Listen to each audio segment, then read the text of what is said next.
कूदकर अपनी जान दे देगी। उस दिन आखिरी बार ललिता ने बांसुरी बजाई। उसकी धुन वैसी ही थी जो किसी को अंदर तक भिगो दे। उसी पल हिमालय में बैठे अनंतानंद को वह ध्वनि सुनाई दी। उसे वह ध्वनि काफी प्रभावी लगी, मानो उसने कई वर्षों बाद वही ध्वनि सुनी हो जो उसे पुकार रही हो। अनंतानंद ने तुरंत ही हिमालय छोड़ दिया। ठीक उसी रात ललिता को फिर से स्वप्न आया, पर इस बार स्वप्न काफी अलग था।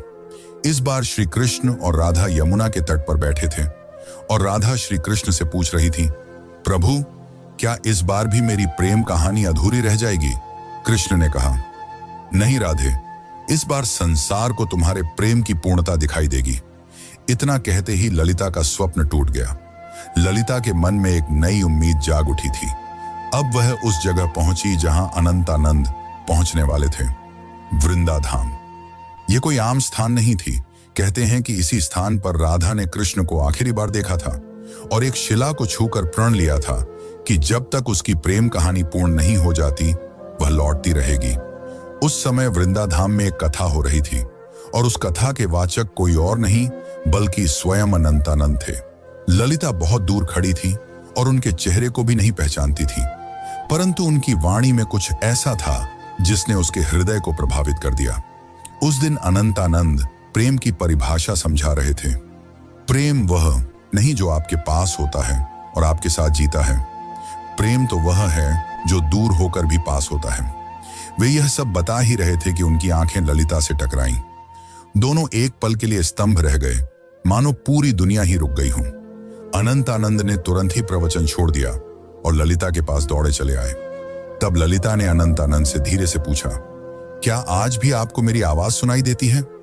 अनंतानंद ने उसकी आंखों में देखा और प्रेम से कहा, राधे, तुम आ गई। पल काफी मनमोहक था। पूरा संसार थमा हुआ था, लेकिन यह अंत नहीं था। असली कहानी तो अब शुरू होने वाली थी। अचानक मौसम खराब होने लगा और बादल काले पड़ गए और तभी वहां एक साधु कुरंगनाथ प्रकट हुए जो नहीं चाहते थे कि राधा और कृष्ण फिर से मिले, क्योंकि उसे ऐसा लगता था कि अगर राधा और कृष्ण फिर से मिल गए तो प्रेम को धर्म से ऊपर का स्थान मिल जाएगा, जो कि समाज की जड़ता को तोड़ डालेगा। कुरंगनाथ ने कहा, तुम्हारा प्रेम आज के युग के नियमों के विरुद्ध है। आज का समाज न तो इस प्रेम को समझेगा और न ही सहन कर पाएगा। तब अनंतानंद ने कहा, प्रेम समाज का मिलन नहीं बल्कि दो आत्माओं का मिलन है। तब कुरंगनाथ ने कहा, तो फिर अब तैयार हो जाओ अंतिम परीक्षा के लिए। कुरंगनाथ ने कहा कि यदि तुम्हारा प्रेम सच्चा है तो अगली पूर्णिमा की रात तक ललिता अपनी आंखों पर पट्टी बांध ले